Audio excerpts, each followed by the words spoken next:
Könlümə qurduğum böyük saraysan, gündüzlər günəşsən, gecələr aysan. Sənin varlığına min şükür. Sən mənə Tanrıdan verilən paysan. İki gözümün nuru gedər, məni atsan ölə bilərəm mən. Yoluna qurbandı ömrüm, həyatım. Bunu bil, yaşamaq səbəbim, eşqim təksən sən. Səninlə başlayır hər bir saatım. Elə sevirəm, sənsiz həyat yoxdur məncə. Sənsiz yaşamaqdan daha şirindir dəniz gözlərinin içində batım. Hər anım sənsiz işgəncə. Ay cənnət ətirli çiçəyim mənim, Sənsiz nə ayım, səhranı məst edən küləyim mənim. nə günəş, Əlini tutanda həyat tapıram, səninlə döyünür ürəyim mənim. keşkəs həyatda səni əvəz edə bilməm. Əzizim,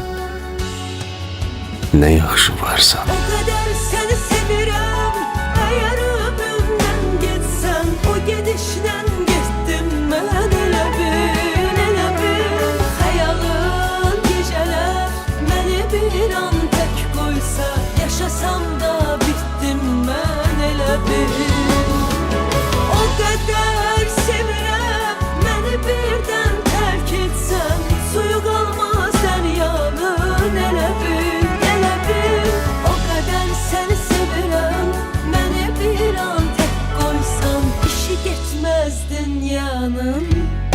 Elə bil.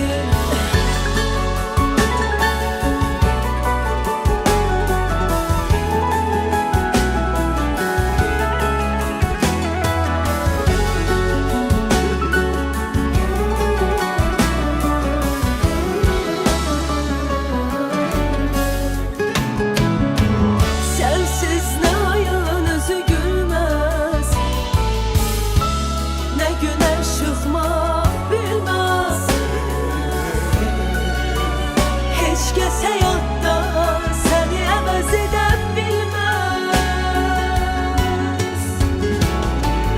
O qədər səni sevirəm, əgər ömrümdən getsən, o gedişdən getdim mən. Elə bil, xəyalın gecələr məni bir an tək qoysa, yaşasam da bitdim mən. Elə bil, o qədər sevirəm, məni birdən tərk etsən, suyu qalmaz dəryanın. Elə bil, o qədər səni sevirəm, məni bir an tək qoysan, işi getməz dünyanın. Elə bil.